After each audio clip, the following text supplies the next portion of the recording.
Hey, Gary's Gulch, welcome back. So we're on this series about business ownership, family legacy, the strong family unit, and creating incredible value for the world around us.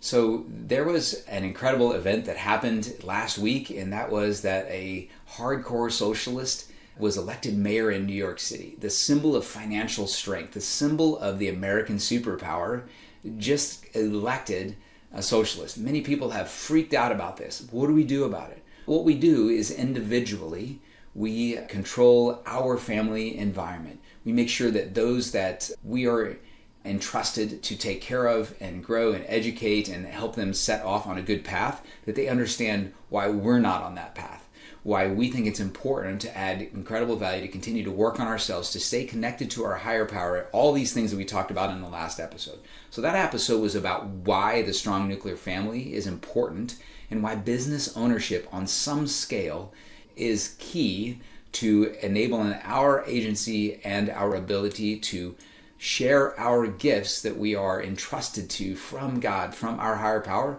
to our community and to the world for a better life today and for those that go beyond us. This episode is talking about some of those tools, those mechanisms, about how we actually do that and how I help my clients do it and how I want to help you do it. And then we're going to continue then with some specific, more detailed versions about those individual tools. All right, so what are those tools that create the strong nuclear family and future legacy and business ownership? How do we become that best-in-class family, that best-in-class business? It comes with several different elements, and we're continuing to grow on those. I think the most important thing is to recognize that you can get most of the ideas, but not all of them, and still become very successful. A classic example of that of late is, a contemporary example, I should say, is Elon Musk. So Elon was doing a press conference after his shareholders voted to give him $1 trillion payout, or a large multi-billion-dollar payout that makes him a trillionaire. And in that conversation, he was talking about the vision for the future and all the great things that are coming. And he was talking about his robot Optimus. And he said that Optimus actually is the only thing out there, talk about a little bit of lack of hubris, or some examples of hubris. And he said, Optimus, his robot, is the thing out there that is going to save the world.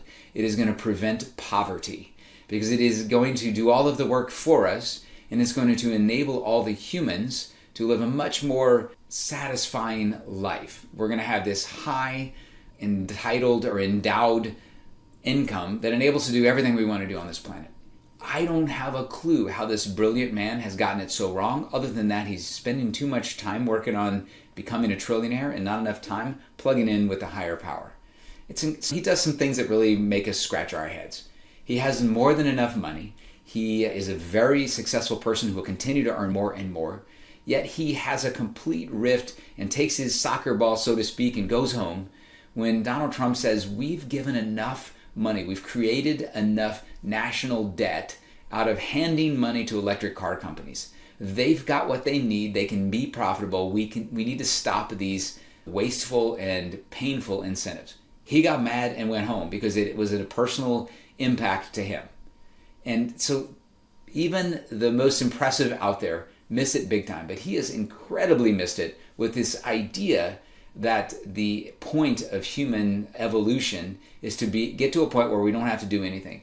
Any of you remember the movie WALL-E? So WALL-E was this robot, right? And the humans, of course, this is California and this is the movie industry. They decided that the humans have destroyed the planet and we're all living on this incredible cruise ship up in the sky. And people don't have to do anything. What are they doing? They're fat slobs that are moving around like blobs and robots, being entertained all of the time. Just like back in Rome, the whole bread and circus thing. Keep them entertained and then they'll stay out of our way. And we can go off and conquer the world. That's essentially what Hollywood was bringing us with WALL-E. Yeah, they destroy the planet, humans are bad. Let's just keep them entertained and we can go and do all the stuff we want to do. Okay, so I was a little bit off the path there. But that's the idea from Elon Musk. That's the premise. That if the humans don't have to do any actual work, then we can be happy all the time with free money, and that will actually make us complete. It'll make us feel successful and have value. It's totally wrong. That has never been the intention from God, and it has never been what has happened throughout history. Those that have been, Elon is an example of this himself, those that have been most successful, that have shared their talents to the betterment of the world, have been paid handsomely for it. Yet when they get to this level, just like Hollywood actors, the industrialists miss the point. Elon Musk has missed the point. John D. Rockefeller missed the point. Henry Ford missed the point. They do amazing things, but then they screw it up because we're human. They don't understand that they need to continue and perpetuate this, not just create all these crazy environmentalist ideas and fleece the American people or those that want to be free by creating this globalist thing. Obviously, Bill Gates did the same thing. We're human. We screw this up. Elon Musk screwed it up. My point was, he's 100% wrong. The intent and the goal is not to do nothing. It is to do amazing things, but be enabled by tools and a community of people to help you. And that's what my point here on this podcast is. It is to introduce to you some just examples of tools that we're bringing at Paradigm Life and that I'm personally bringing through my own growth and my own expertise, increasing that to add more value to you. I'm living what I'm telling you need to do, which is strengthen the family unit, create a mechanism for legacy. So things like infinite banking is one example we were going to talk about today. Over time, developing and holding on to real property. The government gives you incentives to do it, so it's tax efficient to do it. It's something that you can pass on that's very simple to understand, ownership of property. It sustains the American dream because people hold on to ownership, and we realize that it is important because we're consistently out there looking to get more. We understand that it's a storehouse of value and it is a way to keep things privatized and keep the government smaller. All of this stuff is tied together. So family banking, creating a legacy, creating a structure with trusts that enables you to control your own family's liquidity and finance, that enables you to determine how and when and to teach future generations the prudence of how to access the family's capital from time to grow it, not spend it and blow it. So family banking, real estate ownership, legacy trust, those are tools that I'm already helping my clients implement, and we're constantly improving and increasing the education there. We just at Paradigm Life did an amazing family wealth and distribution conversation last week, and I'd be happy to send out that replay to anyone out there and show you, if you're a client already, where it is on your client education portal. So those are all incredible, amazing things. What about business ownership? How do I help businesses be more successful?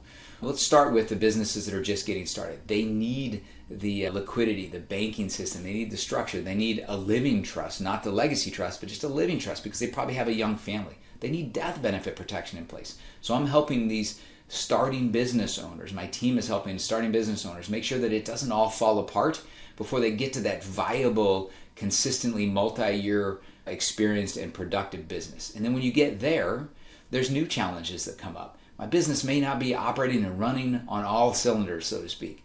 I may be behind or missing out on tax opportunities. I might be just not meeting my obligations. I'm late on paying rent. I'm late on getting the next employee, getting the next person, executive in the seat, get the right rear end in the right seat with the right amount of experience. There's not enough backup where I have to be there all the time as the business owner. My quality of life's going down. I think I'm just going to get rid of this thing. I can't stand it. So all of those things, like when you get to the point where you need to optimize this business that is sustainable, how do you make it more bulletproof? And that's why I want to reintroduce you at the end of this episode to my awesome friend and client, Jen McAllister with Rise CPA and Accountants. Now in this episode, again, I'm just introducing you again to her and introducing you to her podcast, because she has great ideas about how to help out business owners. Her entire purpose is to help small to medium-sized businesses be successful. And so she has a team that does that. And it might be bookkeeping, it might be in accounting, it might be fractional CFO type world. But regardless, her job is to help your business be more successful. And so the next episode, I'm going to bring her in. We're going to talk about her business. But this kind of replay of last year, 2 years ago almost, was me on her business, and we were talking more about those elemental pieces of why I think business ownership is so important and how I help clients as a wealth strategist get there. So that's the small to medium-sized business. And then what happens when you get beyond that? Now you're getting some kind of economies of scale, of leverage. So what are the next things that your bigger business needs to be thinking about? Maybe we don't even know what those are yet. And so that's why I'm taking this next key step. Patrick Donahoe, my business partner and mentor, an amazing friend at Paradigm Life that I work with, went through the process of becoming a certified exit planning advisor. Certified exit planning advisor called SEPA certification. And I'm most of the way through that too. I will be through that before December. And why are we trying to help people sell their businesses? That seems counterintuitive to what I've talked about for 2 episodes now. And it is. We're not trying to get you to sell your business. But the best way, let's think about this. If you have a car, a vintage car that you know is not in great condition, and if you could improve it, you would get top dollar for it. Everyone would want it. People would be beating down your door to get it. How do you get it to that condition? What if you're not an expert at it? You take it to the expert, and the mechanic looks at it and he says, listen, to actually make this thing pristine so you can sell it on those vintage amazing auctions, I'm going to have to take the engine apart. I'm going to have to do deep work, and it's going to take some time and maybe some money to get it there. Let's say instead you're trying to make yourself most marketable because you're not sure that you have the legs to stay with your current company, and you want to be as optimal as you can to get that next ideal job for yourself, where you're going to work on your own career. Maybe you're going to get a career coach. Maybe you'll work on your health. You'll work on all these different things, your family relationships, so that your spouse is there 100% behind you in support. You're going to do all these things to get ready to be the top of the class, right? And so that you can do what is called best in class, right? You want to position yourself as best in class so that you're as marketable as possible. So your car is, you are. Let's say that there are tons of things that need to be done to a rental house you have, or maybe your primary residence, and you're thinking, you know what? Maybe I'm going to be in a position where I might want to sell it 6 months from now or 6 years from now. But how do I take action now to have it ready to go when I get there? You would bring in an appraiser. You'd bring in a realtor. You'd ask them for what should I change? What things need work on them? You'd bring in somebody who's really good at maintenance and have them check out all the systems and everything. You would do an analysis of maybe even the community if you really want to get crazy with it, and figure out how can I improve the community around me. The guy across the street has a smaller home that's fallen apart. They just passed away and it's now up for sale. Maybe you buy it and improve that so you improve the whole neighborhood. Now, I'm getting a little crazy here, but those are the kinds of things you would think about to have best-in-class house to sell at the absolute highest value. Same thing goes for the business. And that's what SEPA, Certified Exit Planning Advisor's job is, to bring in a team of people who look deep at everything having to do with the company. Are the right people in the right place? Do you have the right outside support? Do you have the right culture? Do you have the ability as the owner to not be there 24/7? And if so, that makes it much more desirable for somebody to come in and buy from you, whether it's a hedge fund or another individual to come buy it. So the SEPA certifications helps those companies that are viable get to that next level. Another thing then, probably the last that I'll talk about in this one before I bring Jen on and we do our replay there, is I'm certified to educate and then help facilitate something called captive insurance. I've talked about this briefly on previous client episodes, but I've done a big deep dive on this in 2025, and I'm starting to help a few of my clients down this path. So what captive insurance does is emulate what the very big businesses do. So I promise you, Elon Musk and Tesla have brought in-house insuring things in their company, property and casualty, liability type things. And they do this because it's much less expensive than in the long term than using another company. And there's a lot of tax benefits for doing this, pre-tax deductions for all the money you put into your own insurance company premiums. But the medium-sized businesses haven't really been that successful or have been able to do that, yet it's there. It's just not well popularized. And so what I've done is gotten certified to help companies understand how can they create their own insurance company, primarily to insure those things that are not easily done on the outside. Things like political risk, economic risk of a shutdown, maybe tariff risk, something that puts at risk what your company specifically does, cyber risk, and other things. Like, it's very simple for me to help companies insure from the loss of a key individual, key person insurance. It's very simple for Allstate to help you protect against liability kinds of things, or property and casualty. But all these other things are not as easily fixed, and they could make all the difference in the world. And you can do it on a pre-tax basis as an expense for your company. So it is very efficient. But again, it's helping strengthen that business and make it bulletproof and make it operate as best in class. All right. So hopefully that was helpful and provided context of what is to come And so following on here is going to be me on Jen's podcast, seeding the idea that you really, if you're one of these businesses that have achieved viability, you need to meet Jen McAllister and her team at Rise CPA and Accountants. And I hope this intro one is helpful for you. And then next episode, we're going to get back together with her in a deeper conversation. Thanks so much, and until next time, go make something amazing happen in Gary's Gulch. Hello, and welcome to Just Figure It Out, a podcast to inspire and encourage our listeners to pursue their goals. This will be done by sharing stories and experiences from guests about how they made definite goals, how they failed and succeeded, but never gave up. In essence, how they just figured it out. My name is Jen McAllister, the host, also the owner of Rise CPA and Accountants. I'd like to introduce you to Gary Pinkerton, a friend, a former nuclear submarine commander in the Navy for 30 years, and hence shifted to helping business owners and real estate investors grow wealth and agency in their life. Gary, can you tell us a little bit more about that? Hi, thanks. First, Jen, I appreciate so much being one of your early podcast guests. I really appreciate the ability when we recognize that we have similar audiences that we can get information out and add value twice at the same time. Like leverage is what life is about. So I've had a ton of goals throughout life. I think most of us have. They evolve. Some of them we achieve. Some of them we just pivot out and say that wasn't really my strongest goal. I can tell you that, so I'm 54 years old. I grew up on a dairy farm in Southern Illinois in the late 70s and early 80s. And so it was high interest rates, high inflation. We ended up losing our farm when I was just getting into high school. And I lived my entire high school time in a rented trailer, used trailer on my uncle's land. And I was running little businesses and stuff in the background trying to keep things going. And so my first goal was to not ever be poor again. And I've achieved that goal. I became a millionaire when I was early 40s and have repeated that many times over. And it has not all been a completely smooth path. I've learned a tremendous amount, but I'm proud that I get better and better every year. I spent 30 years in the military. Frankly, initially, it was because I got a safe, secure, guaranteed job for a few years, and I just wanted income and something I could depend on. But then I got extremely excited about engineering, about leadership, and I really liked the mission we had on nuclear submarines. And so I was on 4 of them, and I commanded the most recent one, or the last one, the USS Tucson in Pearl Harbor, Hawaii.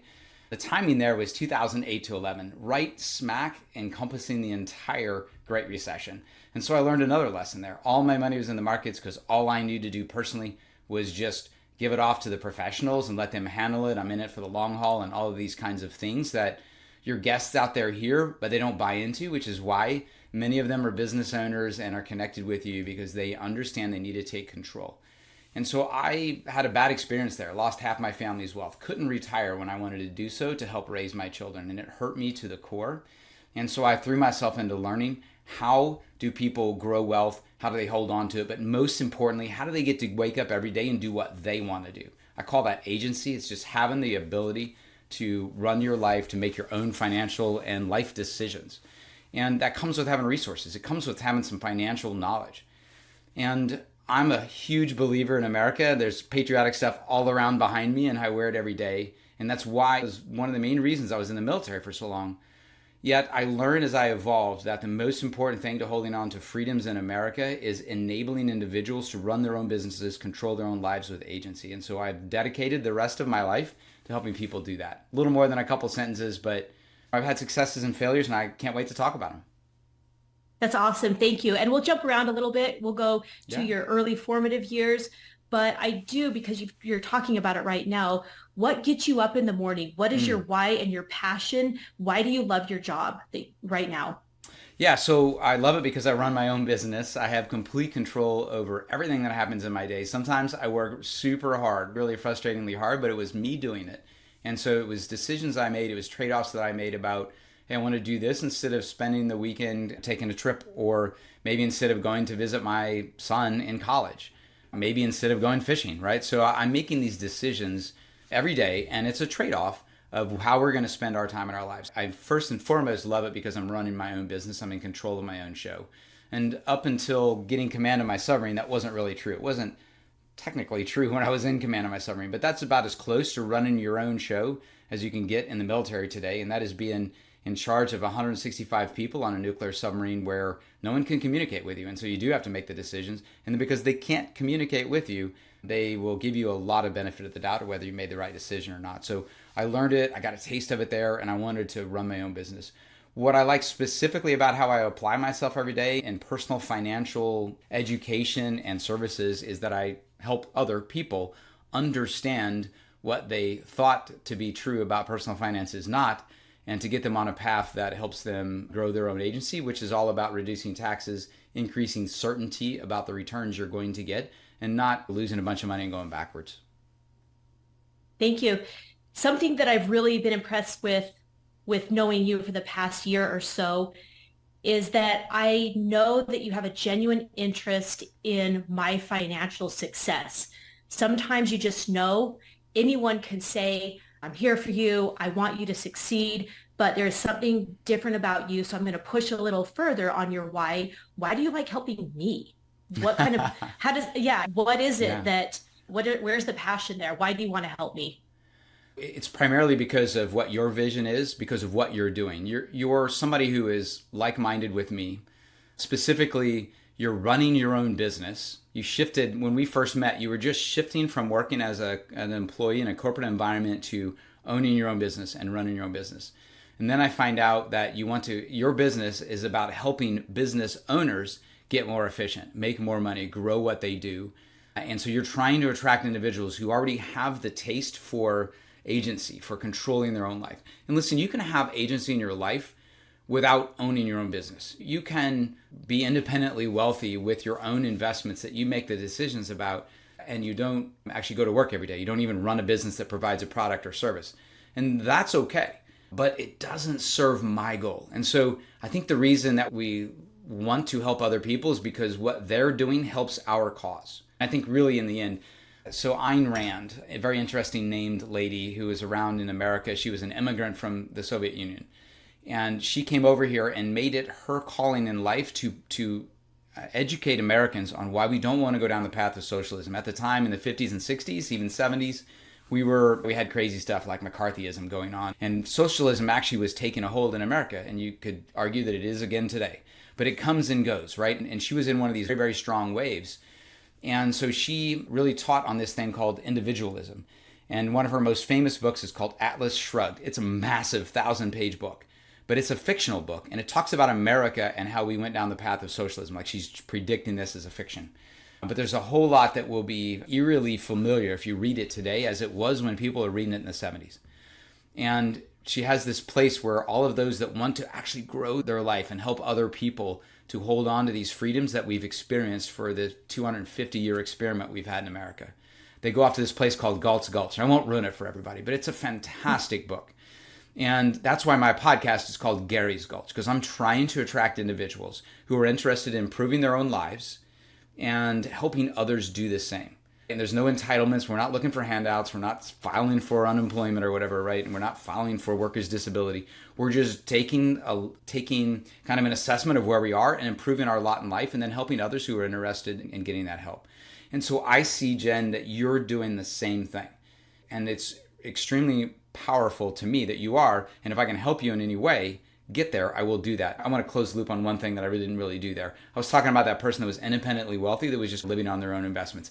Yes, they're in control, but in my opinion, they're not helping other people unless they're quietly mentoring somebody in the background that I don't know about. Like I want to help people who are actively out there all in with their poker chips in the middle of the table, helping other people increase the agency in their own lives through education and just strategy. Thank you. And I love that you practice what you preach. Many times you may go in with your 401k to a 22-year-old and they're telling you where to put your investment. And then you ask them, like, oh, are you doing the same thing?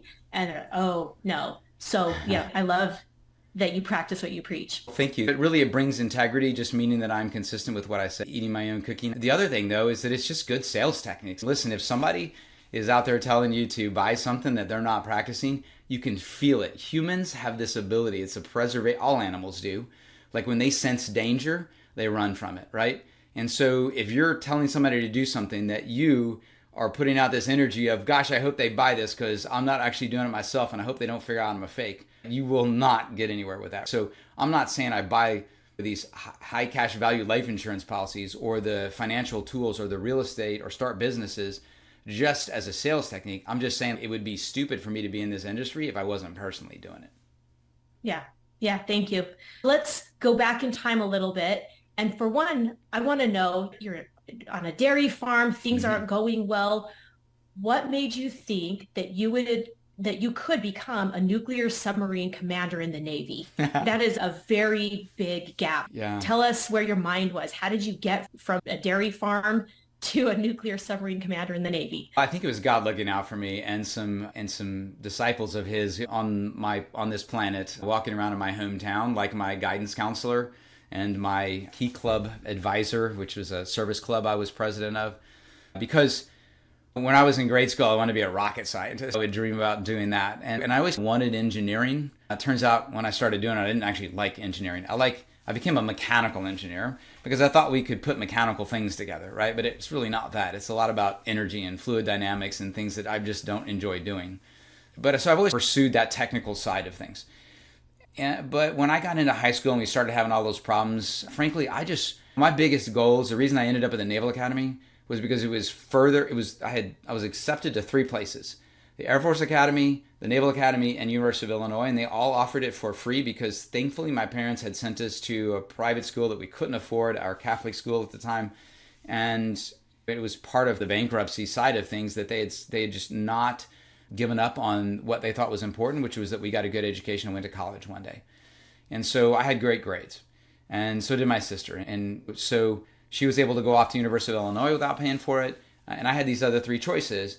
And by the time that my mom got her W-2, her first ever W-2 job up and running, father's health had failed. He died a year later. And so it was me and her putting food on the table, and then she was able to do it on her own. And they both pushed us to go off to school. Well, the time that I was starting to get this opportunity to do it, I was a few months from graduating. It was like November of my senior year in high school. And I wasn't thinking at all about anything other than getting away from Illinois and getting a safe, secure job. That was it at this point. Certainly I had inspirations, but nothing that was that keyed in to going to do nuclear submarines. And this guidance counselor pushed me hard. And so did my advisor, that, hey, there's nothing to do here in Illinois, and your parents are giving you the ticket. They want you to be successful. And so my guidance counselor said, apply to the Naval Academy. And he said, by the way, your sister got into the Air Force Academy, apply there too. And so I did both. And at the time, it was much easier to get in than it was. Like a kid, number 1 in their class from a small student body of 185 kids who also participated in a service community organization was enough back then. There was no one that they had gone to the Naval Academy from Southern Illinois, and they were looking to even out their odds or like even out their statistics.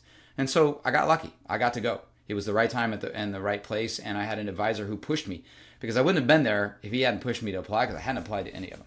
I was just going to University of Illinois, which I think would have resulted in me going back and living in Southern Illinois, maybe trying to run a farm or something. Very appreciative of that. I didn't even know what nuclear submarines were. I'm not sure I knew what submarines were when I joined the Naval Academy. I used to get the Ohio-class battle submarine, and so we used to do these, stand outside our door, and it would be called hazing today, but yell out the things that we had memorized when we were questioned on them. And so I kept getting the Iowa-class battleship from the 60s mixed up with the Ohio-class nuclear submarine. And Ohio and Iowa were like close together where I grew up in Illinois, and so it just worked for me. But that just shows you, like, I knew nothing about it. And when I got to my senior year, I had done good enough to apply for nuclear submarines. And so I went off and applied in DC, and I got accepted. And then I didn't have any choice at that point. I was pushed into it, and I was just riding along the wave. And I almost got out after 5 years when my commitment time was up. But I enjoyed the patriotism side of it. And by the time I got to 10 years, I had done a job as an engineering officer on my second submarine. And I just was far enough up in the leadership that I saw what my bosses did, and I really wanted to do what they did. So I basically stayed in the Navy to be able to command a nuclear submarine. And after those 20 years, I thought I was going to get out. I ended up sticking around for 5 more years. I was a division director for the chairman of the Joint Chiefs. That's a crazy story that shouldn't have happened, but it ended up happening. I also taught ethics at the Naval Academy, but I was sticking around for those 5 years to be able to recover my personal financial situation so that I could gain the agency that I wanted. What I love about your story, a lot of things. One is that you were able to go to a prestigious school, and your father didn't. And what I mean by that is sometimes it's so generational. Yeah. He got into that school because his father and his grandfather Yeah. did, and you did it on your own. And Yeah. that's super impressive. And I especially like to point that out to the audience because the mindset is to be able to do hard things when you weren't just given a silver spoon. Yeah. And so I love that you did that on your own. The other thing that I love about your story is your high school counselor. And I think that when we're given these opportunities, it's also our obligation, our responsibility to pay it forward. And so we need to be able to look for other people. It's this audience that's listening. It's people in our community where we can identify and say, you can do this. You can do a lot more than you think you can, just like your high school guidance counselor. What would life be without him or her? Yeah, absolutely. And I'll tell you, for some confidence and for optimism for all of your listeners, there's a lot of people out there that don't have a silver spoon right now that are listening to your podcast or will one day. And personally, I think it was actually easier for me than many of the other students that were there with me at the Naval Academy. It certainly was not easier academically. Like, I had no idea. I remember raising my hand in this assembly thing we were doing near the end of the first summer. We would do all kinds of, again, hazing stuff and push-ups and athletics and all this kind of stuff, learning about the military in that first summer. And then the upper class students would come back and we'd all go to school. And I can remember being in this big assembly hall, getting a presentation from the academic advisors on how to sign up for classes, right? And they said, hey, fill in on this line any IB classes or AP classes that you've taken, International Baccalaureate or Advanced Placement. I raised my hand, good old country boy, and I said, what is IB and AP? And that 3/4 of the room started laughing because they were all like prep school kids, not all, but I would say 80% were either prior military or military family, or they were prep school kids and they had been conditioned, like most students that go to Naval Academy today are very much, they start off 4 or 5 years before going there. And they had this whole plan about what service they're going to do this summer and all this stuff. And so it's a machine now. You can hire people to help you. I had no clue. And so my whole point was that it wasn't academic. Like, I was way behind academically. I took between 18 and 21 credits for 8 straight semesters to be able to graduate that place. And I had friends and roommates that didn't even go to class, really, their senior year almost. Like, they were doing a couple of credit hours. And so that part was hard. But where I had a massive advantage is there was no expectation. I was having a really bad year. The second half of my first year there, after my father had passed away, I was really trying to figure out, why am I even here? Because frankly, I went there to be able to show my dad that that all of his life was not, he was emotionally destroyed when he lost his farm. That was his big dream. And I wanted him to see, like, all the stuff that they had done was worth something, right? I wanted him to see me graduate, and he didn't get to see that. And so at that point, I was like, I don't know why I'm here. Another person intervened in my life during that funeral to be able to get me to go back. Everyone was surprised that I came back. And so I was having a conversation with my mom a few months after that. And she was like, you know what, Gary, it's okay. You can come home. No one expects you to do this.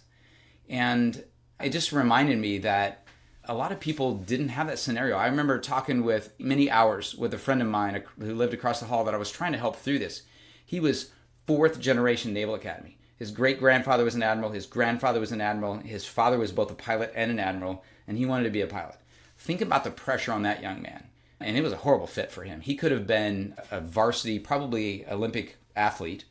It just wasn't the path. He didn't have a choice. And I also remember so many people, when you go back for your 3rd year, this is the last thing I'll say on this, but when you go back for your 3rd year, if you go to class the beginning of the 3rd year, so halfway through, if you go to class that time, then it's called the 2 for 7 night, which means you've gotten 2 years. But if you do these next 2, you're signing up for 7 total. So you have to do 5 years after you graduate. To me, it was a no-brainer. That was the whole point I was there. But there were so many people. I know people who quit because they didn't want to commit to having to work for the Navy. But again, for me, it was so easy. Just like people who show up on Ellis Island, the old way of coming into America, with no money and no job and all this opportunity in front of them. When they see somebody else who's, I'm going to work a couple days this week and then I'm going to go on vacation, they're not those people, right? They're working their tail off. And why did I do the 21 hours? Because it was better than the alternative, right? So I think your listeners, when they think about this, have confidence that you're going to be able to get up and dust yourself off 5 more times than those people who did show up with a silver spoon or do have their parents' business to fall back on. You're in such a better shape. All you got to do is grab that bull by the horns and ride. It's not going to be an easy ride, but you'll make it. Thank you. Very inspirational, really hard time I can imagine with your father passing in the middle of schooling and just in general, just having a parent pass away. Are there other situations that you'd like to share that you just really felt like giving up? And where did you draw that source of power, and how did you change your mind to just pull through? I can think of two very quick ones. One, I was in command of my submarine. We made a huge mistake. And some of it was because I had some people with poor character on my ship that I didn't know until that moment. Some was just poor training, that it was my job to make sure that they were ready to do this little training exercise that we did. But bottom line, it was classified, but it was a major mistake. And I probably should have been fired. But I just, at that moment, decided I need to dig in my heels, and my crew can learn a few different lessons from this. 165 people who are counting on me, they can learn that, hey, if you mess up, everyone just gets rid of you, and they weren't bought into you. Or they can see that we work hard and we overcome it, and it's the bad news bears scenario where you end up like doing really well. And that's the path I chose. I think because I chose that path, I didn't get fired. And we ended up having a great deployment with that ship and really getting all kinds of awards. And I have a lot of people who worked for me who are now out there leading the Navy. So it was about investing in others and doing the hard work. And so that one, I don't know if I answered the question on that one, but that is one that I can remember. And then just last year, I had a huge loss in an investment. It was a Ponzi scam. And I had introduced other friends and colleagues to it, and it was very painful. And I almost felt, hey, you can't trust any of these characters out there. We should just go back to putting our money in the markets and pulling the slot machine handle. How I got through that one was really the confidence and the support from a lot of other friends who had done as bad or worse than me. They didn't turn and blame me. They said, hey, we're all learning these lessons. So it was everybody taking accountability of our own situation. It meant the world to me. And now I have 10 times the desire to help those and others like them avoid those situations and succeed. There's so much strength in admitting fault or admitting a weakness. And I think that shows a great level of character in you. And I think we can all learn from that, is you don't have to cover something up to make yourself appear to be perfect, but there really is so much strength and character in admitting when you've done something wrong, or something, not necessarily you've done something wrong, but that things didn't turn out favorable, right, and not cover that up, but learn from that and help others learn from that as well. And I remember you talking about that, where greed is the key word. If something seems too good to be true, or if there's any element of greed, then it's a good idea to avoid it. Yeah, absolutely. And we're all susceptible to that. None of us are so deadpanned and without life. We all seek excitement. We all seek uncertainty. That's why we go parachuting or fly airplanes or drive cars fast or whatever it is. So it's always going to be there, and it is the spice of life. So we don't want to get rid of it. The challenge is we have to figure out how to do that, not with our finances. Find that excitement somewhere else. Because when we seek it in our finances and in our investments, we make big time mistakes. The other thing on that topic that you mentioned about being able to admit mistakes, one of the things I learned from one of my bosses years ago, was that bad news always gets worse with time. It does not get better with time.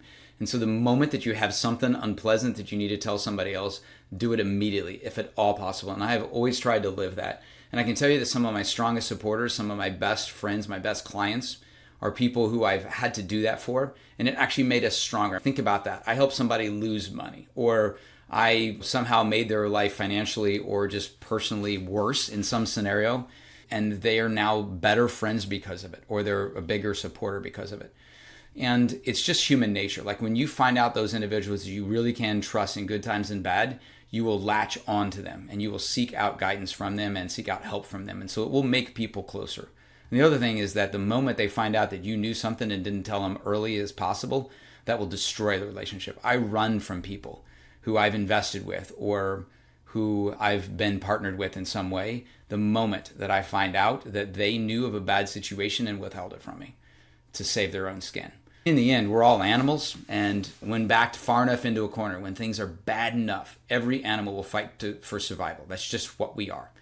Maybe not a mom with her baby child and they can kill themselves and save the child. That's awesome. But actually, most animals will do that too, right? So we are animals at our core.